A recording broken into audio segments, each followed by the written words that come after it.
So how do you think like an anarchist? You've got to rethink everything. You've got to think everything they taught you in school, everything they taught you in church, everything you hear on the news. You've got to detach your mind from the prevailing status quo. Question all orthodoxies. You have to think for yourself. How do you act like an anarchist? Well, that's a little more difficult. You might have to move around a little bit, innovate new systems. Or here's something improbable. How about if you use anarchism as a marketing opportunity? I never believed it would be possible. Oh, I'll start a business and call it something anarchy. Yeah, I'm not sure how many people are buying, right? But one gentleman did believe that people could buy. First it was anarchast, and then it was anarcho-polco. And somehow, this man has made anarchy an international brand. To me, that is entrepreneurship. He's going to tell us a little bit about where that fiery inventiveness and independence of mind comes from, and hopefully convey some of that to all of us here today. I'm very pleased to announce to you and introduce the great, mighty, of immortal reputation, Jeff Berwick.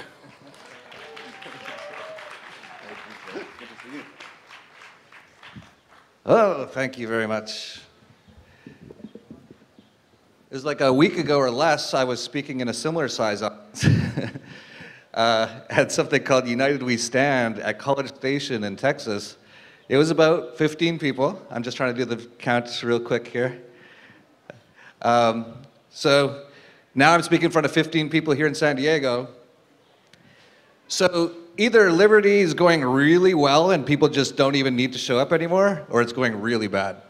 I actually think it's going well.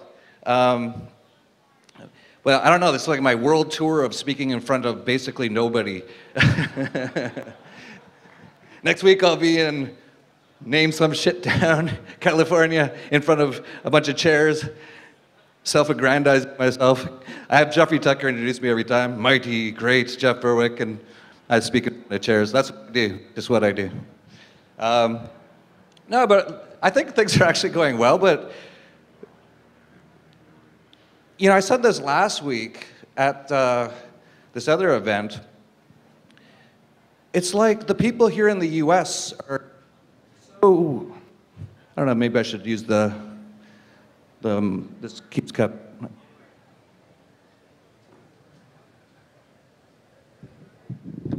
Hello, all right. It's like the people are so brainwashed here that you can't really even talk to them anymore. Like it's really, that's what I'm finding.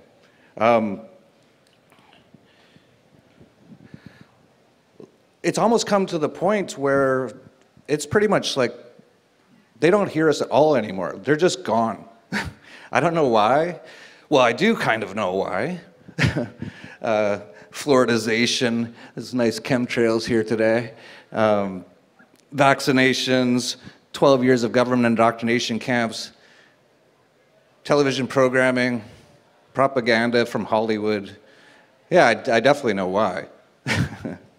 But it's really like, it's almost to the point like they're just completely gone now. You can't even talk to them. So that's sort of what I'm kind of finding when I come to the US now. It's just kind of like, there's a few left that are still alive, and there's just zombies everywhere else. They're just zombies now. And they're so, I don't even know what the word is. No, discouraging isn't the word. But they are so comfortable with the current state of affairs. Complacent, there's a good word, yes. Very complacent, and just no one really wants to change too much. Everything's okay right now. They don't realize what's coming. But it's just sort of like this complacent sort of attitude, which you kind of find near the top of markets, sort of. You kind of find this sort of mentality that everyone's just kind of like, well, Everything's okay right now. Let's just hope it stays this way and not do anything. And that's sort of what I'm kind of finding. So anyway, I'm actually going to the Philippines after this to speak at a blockchain conference. So that'll be interesting. And I speak at a lot of conferences outside of the US, and there's lots of people who come to lots of stuff like this. Like I said, there's, like the US is just kind of just done now for whatever reason, which is fine.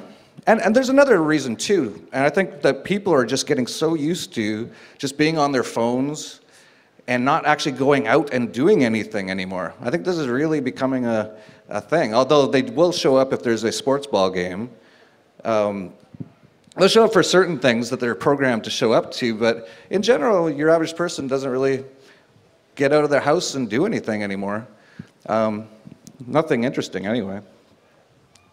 So they're just kind of on their phones, and you know, in some ways I kind of don't mind it, because I always used to say when you see those protests, which they don't have anymore, there's no anti-war protests anymore. I don't know what happened, because there's still wars.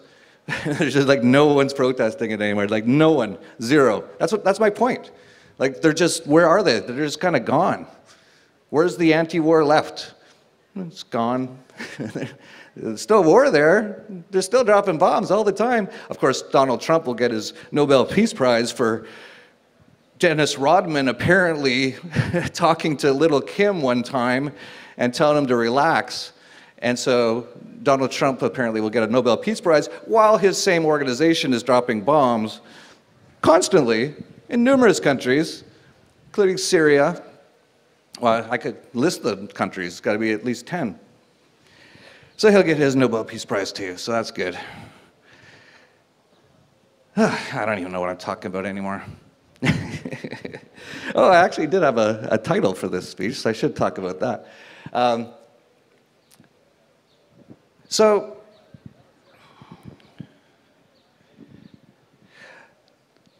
basically what I wanted to get across, this kind of relates to what I've just been talking about, is, you know, there's no real need actually to go out and fight the state or to protest the state. And that's why I was saying I don't mind that there's not a lot of people coming out with their signs and all that kind of stuff, because it's kind of pointless and useless, especially in today's day and age with the internet, right? You can get a lot more across, if you want to get something across to people, with a good meme on Instagram than you ever will by standing outside of Congress with a sign begging your slave owners to let you do something. So in some ways, it's kind of fine that a lot of people are just kind of not showing up to stuff. And it's sort of the point of my talk that we don't really need to fight the state. And this is something that I found very interesting. This is a personal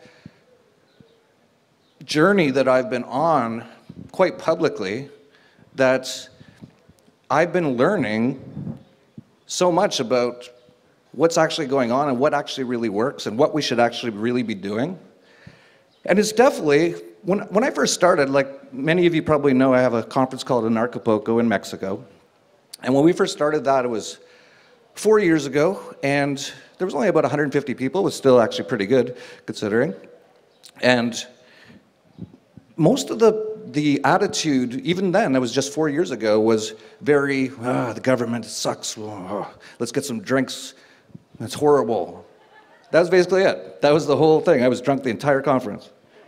Then the next year kind of changed, and then last year it really changed. And this year in Acapulco, pretty much everyone was like very positive, very self-introspective on things, because this is sort of my point.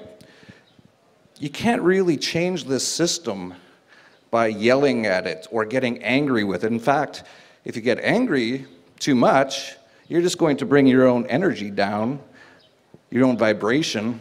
You're just going to become a pretty unhappy person. And not many people like unhappy people too much, right? So when you're out there and you're all unhappy, and you're like walking by someone and you go, the government sucks. And they're like, oh, hope I'm never like him. I don't know what he was, but I don't want to be like that. But if you walk by and you're pretty good, you're in a positive frame of mind, you got a good vibration, people want to be like that. They're like, whoa, what drugs is he on? Because I want to be more like that. And then you mentioned the government sucks with a smile on your face, and they're like, oh, yeah, I didn't know, I'd never noticed that for whatever reason. But what I've really come to understand is the nature of reality. Whatever reality is. I've said this for a while, that I don't think this is fully real. Well, it's definitely not fully real, right? It's all perceptions. But I think it's even less real than I even think. Like some sort of weird 3D video game with the good guys and the bad guys. And definitely what I've found, and sort of my point was, that when you have this attitude of angry, you want to fight, you're upset, you're depressed about the system, you're never going to get the change you want. In fact, the system could actually change and you might still be depressed and angry, because that's what you've decided you want your own perspective to be. Because in many ways, and this is what I've been learning, we kind of decide our own reality. There could be two people in the same place, and one person could think it's hell on earth, and the other person could think it's heaven on earth. It's all based on your perceptions. So, what I've come to realize, and the topic of this talk was, that it really comes down to changing yourself at the end of the day. I think I spent decades, at least a decade, wanting to change the system, getting angry at the system, getting so depressed that I could barely get out of bed sometimes. You know, drinking constantly just to numb the pain. And then, when I kind of reached rock bottom, you know, I still have a couple drinks every now and then, but nothing like I was before, and totally different mindset now. And I was kind of forced to do that. If I continued the way I was going, I would have just died. Like I was, all mass is moving, all energy is moving. Mine had come very close to just stopping at some point. And I kind of looked in the mirror and said, you know, if I die, it's not going to help change a lot of the stuff I want to change. So I better focus on myself for a while. And that's what I did. That started about 2 years ago. And it's been a long journey, and I'm still on it. I'm nowhere near close to done it. I don't think we're ever done, but I'm nowhere near close to done. But it's been amazing. Self-introspection, actually realizing many of the problems you actually see in the world, you actually create yourself. And this is more with your local, the people in your life, your family, your friends. The more that I've fixed myself, and this I can get into how and what I've done, the more that I realized that I was causing most of the problems that were around me. So just as an example, like about a week ago or 2 weeks ago, I had another sort of epiphany, and I got even better. And essentially, I became a bit more loving around my family, my wife and my kids. And all of a sudden, all the problems that were in the house just kind of went away. They all of a sudden, because I changed. Because you affect everything around you. You know this with dogs, or you should if you have dogs, that they basically are just completely reacting to your energy. Humans do it too, but we don't realize it as much. So when you change your energy, they change around you. So many of the problems, and I've heard this a few times, I even heard it this week once. Someone was saying about anarchists. Anarchists all have daddy issues. You guys hear this? There was some woman saying this week. And I was like, yeah, pretty sure everyone probably does. And mommy issues too. We're not the only ones. In fact, I would say, from what I've seen of other people and anarchists, the anarchists are more likely to actually realize they have some problems rather than ignore them, which is what most people do. But when you change yourself, all of a sudden the world changes. And this is something that I was shocked by. It really does change. This is, everyone's got their own perspective, and when you change, so for anyone out there, if you're kind of like really angry, if you're still one of those people in a black t-shirt, I don't see any, but there used to be lots, and just angry. It's not going to be good. It's not good for you, and you're never going to see the change you want in the world because you're actually half creating it on your own, and you don't even realize it. So I've been doing this for a couple of years now. It's been mind-blowing, absolutely mind-blowing. Almost every day I still have epiphanies. I'm like, wow, I was so stupid. I can't believe I didn't realize this was happening or that was happening. Kind of like this waking up process. But as I do it, I start to realize that it's way more important to change yourself than to try to change the world. I think changing the world to an extent is something some people do, and probably what I was doing, because I didn't want to have to look at myself. I wanted to, I knew I wanted something to change, and I knew there were some problems, but I think by focusing on the external world, it allows you to ignore the real issues, which are actually inside of all of us, that most people don't even realize. I had no idea. I still have, every week I realize something, I'm like, I had no idea I was acting that way for that reason when you look inward. And the more that I change, and this might be total coincidence, by the way, in the last couple of years, as I change, could be total coincidence. It probably is a total coincidence. But all of a sudden, in the last 2 years, since I started looking at myself and getting better and fixing myself and all that kind of stuff, all of a sudden, cryptocurrencies took off. All of a sudden, narco-capitalist cryptocurrencies are almost destroying central banks. All of a sudden, there's like an anarchist conference that has thousands of people from around the world go to it, and they trade in cryptocurrencies and talk about peace and love and voluntarism and all those things, and it's all actually happening.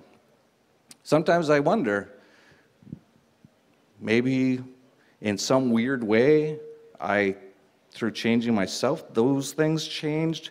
Who knows? I have no idea. I have no idea what's going on. That's truly the case. I have no idea. But I do know one thing. Trying to fight and be angry and all those things will never accomplish anything. I think we all know this, right? When you go up to someone, I don't care who it is, and you go, you're a brainwashed slave statist, and you're all angry, they're not going to listen to you, right? Can't blame them, really, right? If you're just standing there and this guy comes up and starts yelling at you.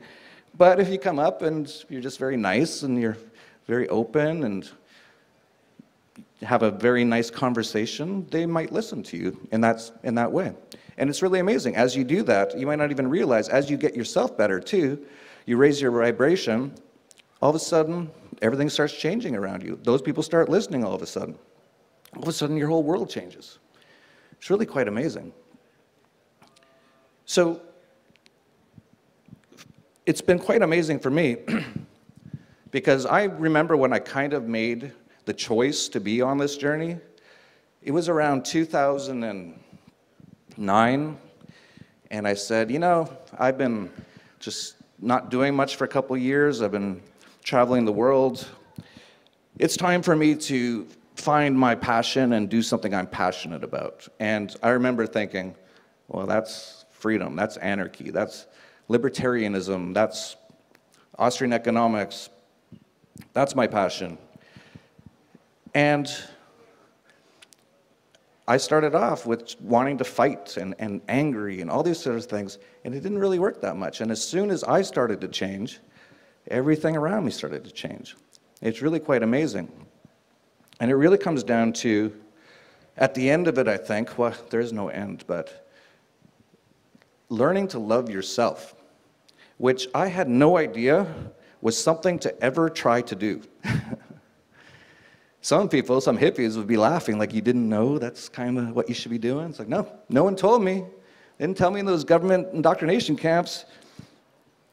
Actually, they told me I was pretty much, by their actions, worthless, useless, meant to be a slave, meant to follow orders. But once you start to begin to love yourself, it's really quite amazing what happens. And then the things just change around you.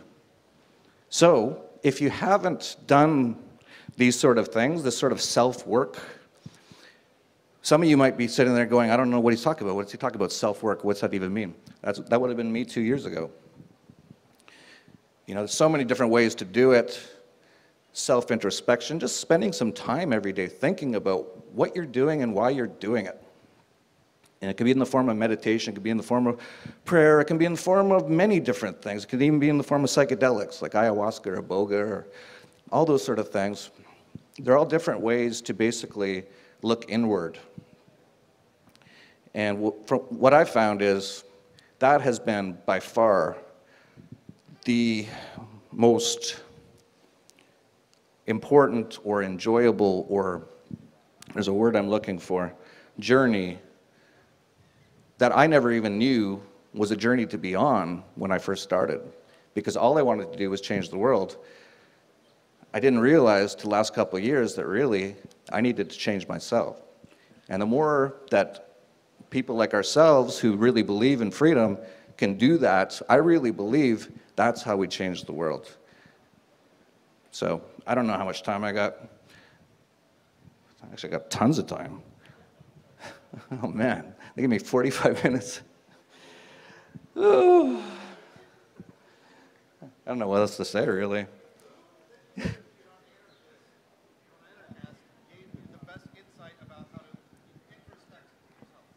Well, I wasn't asking for questions, but thank you for doing that, because that gives me something to talk about. The question was, who on Anarchast, which is the podcast I have if you don't know, gave me the best introspection or insights into what I'm talking about here? There's been so many, and actually, that's another thing too. For the younger people out there who are out, I hear it a lot. They're like, what should I do? You know, I'm scared to do this. You know, what if I'm scared to move to whatever country and try this? It's like, just do it. It really is, just comes down to doing it. And with Anarchast, that's another whole journey that I had no idea where it would lead. I just knew in 2011 that there wasn't enough people on the internet talking about anarchy. That's what I knew. And there really wasn't. There was like Larkin Rose, Mark Passio, Stefan Molyneux. He's gone now, but don't know what happened there. But you know, there's others, like Jeffrey Tucker's been around for a long time, but like I'm talking about like YouTube channel sort of stuff. There wasn't a lot of people out there doing a lot of stuff. So I was like, okay, well, that's actually an entrepreneurial thing too. If you find something in the market, you're like, well, that should exist, and it doesn't exist, create it yourself. That's like an entrepreneur tip for you. And so I was like, okay, well, it doesn't exist, so I'm going to have to do it. You can look back at episode 1 of Anarchast. It was, I can't look at it, but you guys can look at it if you want. I was so not comfortable on camera. Half the reason I did it was to become more comfortable publicly speaking. As you can see, I'm fairly comfortable now. Because when you do something like thousands of times, you just get comfortable with it. But I started Anarchast, and I had no idea where it would lead me. And I remember thinking, I will answer your question, by the way, but I do have 20 minutes more, so I'm trying to stretch this out with whatever random information I can give. But I remember thinking when I started, I'm like, I don't know if there's a show that interviews anarchists. Like, there's only like 5. Like, this is going to be over pretty quick. I'll be like, oh, we're going to go back to Stefan Molyneux again and ask him. But very quickly, as I started doing it, all of a sudden more people started coming out of the woodwork. And all of a sudden I found out about this person and that person. And so in that way, it's kind of been like a really great journey that I had no idea I'd go on, because it's allowed me to meet so many amazing people that I would never have known without that. So to answer your question, which guests have given me some of these insights? If you look at basically the last 100 episodes, it's a lot of this sort of talk. for a reason, because I think this is more important than, if you look at the first 50 or 100 episodes, we talk all the time about how bad the government is and why it's bad, and show all the stats and have all the numbers and all the facts, and why don't people get it? Well, part of the reason, besides the fact they're zombies, is that they don't think logically or rationally. They think very emotionally, which is something that a lot of, well, I wouldn't say a lot, but it used to be most anarchists were very, I guess they call it right-brained, very rational, logical, all that kind of stuff. But we're seeing a lot more of the left-brain sort of people waking up to this stuff now, too. And I first recognized that at Porkfest. About 5 years ago, I was sitting around a fire, and all of a sudden, all these hippies had a drum circle going, and hacky sacks. I was like, what are you hippies doing here? And they're like, man, and takes their joint.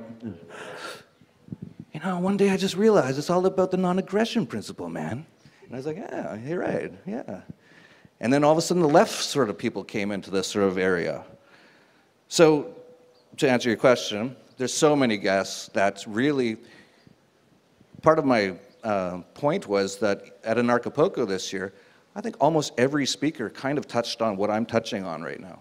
It's like almost everyone's starting to come to this realization that, yes, we all want to change the world, but it really starts with yourself. And pretty much everyone I talk to now that's sort of in this area has at least a recognition of that, which wasn't there before.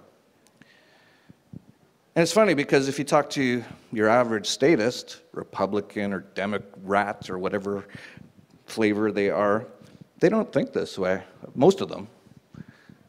Like in some ways, the libertarians, the anarchists, for whatever reason, are open to change, are more aware of these sort of things, whereas most people just close them off for whatever reason.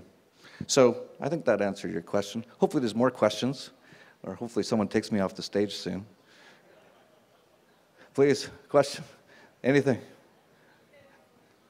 Something, just say something. Okay. Oh, the roads. I knew I couldn't get through this without talking about the roads. Oh, assuming you've got yourself all figured out, what's the next step? Do not assume I've got myself all figured out, sir. Not even close. I'm on the second step right now of just waking up. And man, it's been a journey, ups and downs and rounds, just like Bill Hicks said. And I take 2 steps forward and I have 1 step back. But I've started to learn that that 1 step back is actually necessary and not to beat yourself up over it. All these sort of things I'm learning. But sort of just enjoying the ride too, right? And this is something I never knew either, ever. I was always trying to get to an end point. And you hear this from some people all the time. It's like, it's about the journey and all that. It actually is. Enjoying whatever it is you're doing. Is everyone here at the moment pretty happy, enjoying? Are you happy you're here? Yeah? Awesome, awesome. Okay, then you're doing it right. Many people aren't. They're just going through the motions and not really even just, living in the now. To make this into an Eckhart Tolle speech, just living in the now is amazing. It's something I just started doing a couple of weeks ago. I was so always living in the past or the future. If I wasn't thinking about something that happened in the past, I was thinking about what's going to happen next. But I never was here. I never looked around. Never. It's amazing. Can't believe all those years I was just like a robot walking around, just not even knowing what I was doing. It's pretty crazy when you think about it. But a lot of people still do it. Dashman. What's the most exciting project I'm considering right now?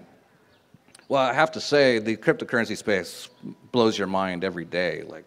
What what isn't there to be excited about? It's amazing. One of the things I am working on that no one knows, this is not an official announcement or anything, but I'll just mention it, that I'll probably be involved with becoming an EOS or EOS block producer with some really amazing people. So I might be going to Bangladesh after this.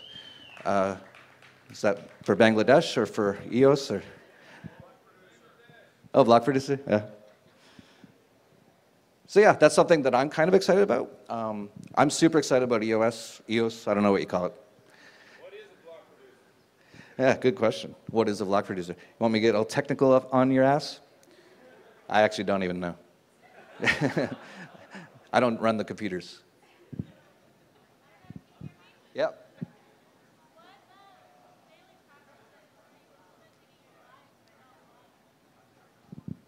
What daily practices am I including in my life towards self-love? It's sort of what I heard. Oh man, so many. I'll tell you. Even just waking up and before I reach for the computer, reach for the phone, having a moment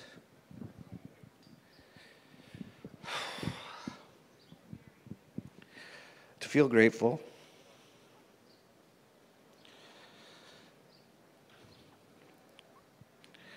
Seriously. like it's like that. It's like get really emotional thinking about it. Just basic things that no one told me you might want to do that. Pretty much from the moment I was born, they had me running around. You got to show up to the government indoctrination camp. Where is it? A mile away. Isn't it minus 40 with like 8 feet of snow? Yeah, you better get there soon. And get there eventually, as like 5 years old, getting beat up all day, come back home. Can I stay here for a while? No, you better do something with your life. There's, oh God. Still going through the childhood, coming to terms. But daily practices is really important in my opinion, and it really started for me with something so simple as a daily walk that I just wasn't doing. I'd become so depressed that I just stayed in my bed and didn't even open the curtains. And then one day I was like, okay, I got to change this. And the first thing I did was I just went for a daily walk. And of course, if you have dogs, there's nothing easier in the world to do. In fact, they're walking you pretty much. And so yeah, that was one thing. I wake up every day. I try to, be grateful. Try to appreciate what we do have. Because, in so many ways, we're sitting here at an anarchist conference, and we all know how bad the government is and how it really destroys so many lives and it kills so many people. But it's a beautiful day, right? It's sunny, birds, chemtrails, but yeah, not everything's perfect. But yeah, just the things like that, I didn't know. Like you guys come a little bit from more like the, Mexican culture or Native American culture, where that's actually quite normal. This actually, I learned a lot of this from my wife. She's like, well, you don't know you should wake up and kind of appreciate what you have? It's like, no one told me that's something I should do. A lot of people like to say I'm pretty smart. The more that I find out, I'm not very smart at all. I did not figure out any of this for like 45 years. But at least I'm figuring it out now. So more daily practices. I tried, gotta mention the coffee enema here. Gotta do the coffee enemas, they're awesome. Once a day, every morning actually. Oh, that's awesome, it's awesome. Have you done it? If you haven't done it, you can't, okay. I enjoy it. Some things should not be seen. Yeah, coffee, all kinds of stuff like that. I actually do, but when I'm at home, I do like 8 hours a day of stuff like this. Don't even know. Oh, yoga, meditation, all that kind of stuff.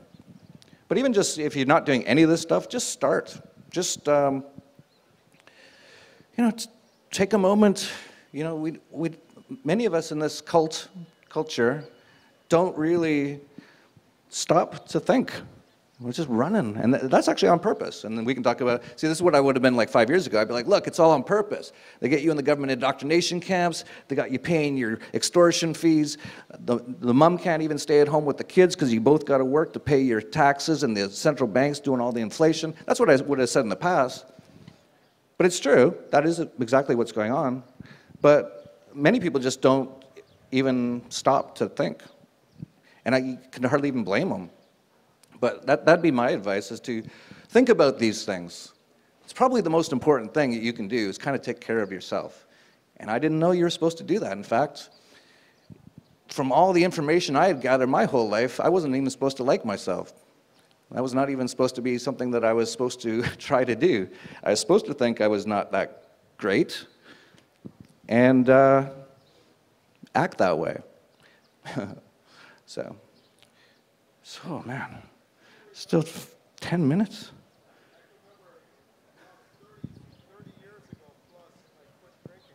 And my goal, which I couldn't even hardly imagine, but my goal was to just be gentle, and that was impossible for me to even imagine, but that was my goal. So I'm on about step 2 now. But 30 years? Yeah, it takes a while.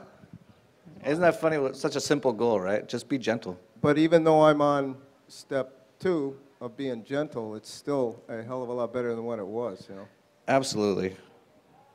See, that's another, like, I've never even thought to be gentle. It's never been a word I've thought about. Like, no one, for whatever reason in this cult, they don't tell us these things. It's very normal or natural in many other cultures, like Mexico. Just normal and natural to tell you some of these things. This cult, this is one of the weirdest cults. It really is.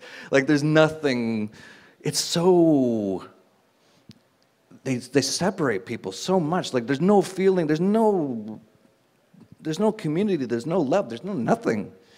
You see it when you walk out there. People don't even look at each other in the eyes. It's just devoid of anything. Yeah, and he said, they're always telling me about something to be angry about. Absolutely. That's what the news is for. It's to make you think the world's horrible. I always love that. If you don't know Steve Hughes, if you don't know these comedians, they're all great. Doug Stanhope, Bill Hicks, George Carlin. Another one's Steve Hughes, and he has a great one where he's watching the news, and it's like war and chaos, and everyone's dying. Turn it off, look out the window, birds, chirp. Everything's okay. But they want you to, yeah, absolutely. They want you to feel that way. Because fear actually is the worst vibrational level, I believe. I'm not super pro on this stuff yet, but it really is. And once you get into that fear state, you can't even think, and you just follow orders, and whatever they shove down your throat, you ask for more because you're in a fear state. And that's why they keep a lot of people in the fear state. The opposite of fear, I believe, is love. That's a word that they didn't use a lot in my cult. I grew up in the cult north of here, where it's mostly beer drinking, fighting, and playing hockey. It's called Canada with a K. And yeah, I just, that was my whole life. Was just, well, you beat people up or you get beat up, and that's it. And you play hockey, and you drink. Ah, man. Can't believe how long I didn't realize all this stuff. I almost feel like, man, if I knew this stuff 10 or 20 years ago, but who knows what I would have done then, right? I think we all have to go down certain journeys or certain paths for certain reasons that we don't fully understand. I'm pretty happy to be waking up from my brainwashing now, though. And it really is. And everyone's pretty brainwashed. Unless you grew up somewhere without a TV, without the internet, without radio, without anything, really, you have some level of programming. And that's sort of what I've been talking about here, is figuring out what that programming is and why you're doing it, and getting rid of that programming. And a lot of my programming was no self-love, the opposite of it, basically. Self-hate, or, So we have so much programming, and You know, meditation really helps with that stuff, but so many things help. But definitely look into these things. If everything I've been saying you don't know anything about, look into some of these things. They're really amazing. It's way better than almost anything else you can be doing. In fact, I find more and more that I'm realizing the things that I've been doing have just been distractions, that I've been distracting myself so I didn't have to continue to do this work. It's things like watching hockey. I do like hockey. I'm watching the playoffs right now. But the more I watch it, I'm like, I probably could, there's a better use of my time that could really improve my life dramatically instead of just watching these guys living out their dream, which is awesome, right? They're living their dream, but I'm just watching them live their dream. Why don't I live my dream? Right? And that's what a lot of people do. They just, they're distracting themselves. Even little things, like for example, when fasting's a huge one, by the way. That actually really started to wake me up. I don't know what it is about fasting, but once you don't eat for a couple days, your mind becomes so clear, and you start to realize so many things so quickly that it's just like a download from the universe starts coming in. I don't know what happens. I don't know what happens at 40 days, but they keep talking about this 40 days fasting, Jesus, Moses, or something. I really want to try it, because I've tried like a week, and it's amazing. But yeah, you just, so many programming.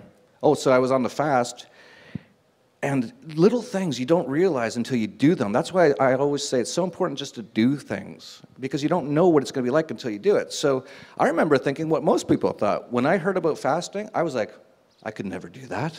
Not eat for a day? Now it's like so easy for me because I've done it so many times, but I had all this sort of programming or thoughts that a lot of people do. Well, we're told in the camps that the government sent us to that we need three square meals a day from the dairy industry and the meat industry and all that. No, and so once I was fasting, and I remember I think I was watching hockey and playing internet poker, which are two things I've started to realize are actually just distractions. And I went to reach for some food, and then I realized, oh wait, I can't eat, I'm on a fast. But right in that moment I went, why was I reaching for food right then? And then I went, what was just going through my head? And I thought about it, and there was some memory that I couldn't even get it, but I knew it had made me really sad. And I was just like, I'm so sad, I want some food. And then I was like, oh wait, I'm on a fast. And I'm like, wait, why am I sad? I didn't even know. So what I'd been doing the whole time was, every time I was sad, I'd have some food, or I'd have a drink, or I'd have a cigarette, or whatever it is, or sex, or whatever it is. There's so many ways to distract yourself from your own feelings. And yeah, I forget what the question was. It doesn't matter. So you're kind of going into the why, and I just wanted to put a concept forward, the fact that if you don't love yourself, you can't really take care of yourself, and if you can't take care of yourself, you become dependent, and if you become dependent, you no longer are an individual, you become part of a collective, and you're kind of going into why, you know, people are so incredibly unable to love themselves, and why would this kind of idea be put forward and push people, I guess, into not caring and being unmotivated. I just thought I wanted to hear your thoughts on that. I wish you were up here talking. Like, those are good thoughts. I don't have too many thoughts exactly on that, other than to say that, yeah, those are the reasons why. That if you look at what's going on in our cult and everyone else's culture across the world, it's all top-down designed for reasons. And this is actually sort of like the stages of waking up that I went through like a long time ago, that some people still haven't even started to realize what's going on in this world. And I used to focus on that so much. And Josh, you're a very cerebral person and thinker, and so you're thinking about the whys and all that. Basically, at this point, I don't care that much about the whys. I just don't. I just want to fix it, and it starts fixing myself. But yeah, no, these are all good information, and people should be aware of it. But this is another thing, too, that I learned from the hippies, is that just not to dwell on the negative, right? You realize the negative's there. You realize, yes, there's some pretty, I don't even know what you want to call them. I don't even like to use words like bad or evil or war or all those words anymore because they actually just kind of bring down your vibration. But yes, there are some people doing some things that aren't very cool from what I can tell. And yeah, you recognize that, but then you continue to do the work and you do your own work. You're living your dream, doing what you love, world alternative media, and getting people the information that they can't get through the mainstream. But yeah, it's not so much focusing on the problems, it's realizing the problems, but then creating the positive things like you're doing. Because you could take this information and just get really angry about it, right? Just drink every day and punch the wall. Or you can go out and do things and try to do positive things that will wake people up, that will change things. And that's always the best way. I think that's really sort of the, 1 minute left. Where's Jeffrey Tucker?